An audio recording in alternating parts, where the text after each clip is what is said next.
हरिओम नमस्कार। मानव जन्मा ही इसलिए है कि अच्छाई और सच्चाई पर विजय पा सके, सभी के लिए शुभ सोचे शुभ करे। हम सब मिट्टी के बने हैं और सभी अंततः मिट्टी में ही जाते हैं। अब इस संदर्भ में एक रचना की गई है। आजकल तिरुपति बालाजी में बहुत सारा गड़बड़ी देखने को मिला है प्रसाद में, तो उस प्रसादन में मिलावट आ गया है, तो कैसे बचेगा सारा लोग। अब तो सारे लोग कोई ना कोई तेल ग्रहण करते हैं। इसी संदर्भ में एक रचना की गई है जिसको भोजपुरी में सुना जाए। कैसे बची हो बाबा जी कैसे बची, गड़बड़ तेल से अब लोगवा कैसे बची। कैसे बची हो बाबा जी कैसे बची, गड़बड़ तेल से अब लोगवा कैसे बची। कुछ घटावल गईल कुछ बढ़ावल गईल, साँच के बात बाइशन बतावल गईल। भक्तन के आतना सतावल गईल, आगी सपना में उनका लगावल गईल।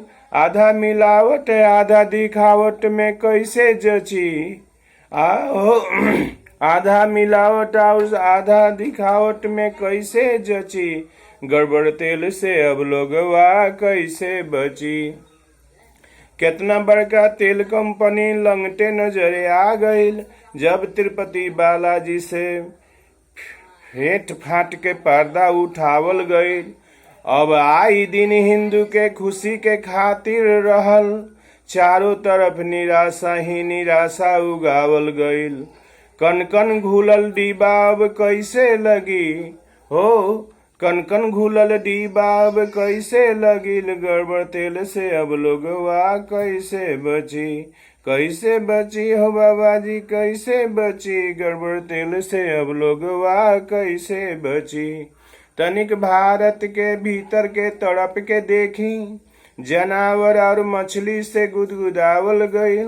बाकी बात सबसे छिपावल गईल, उ मंदिर में हमेशा पहुँचावल गईल।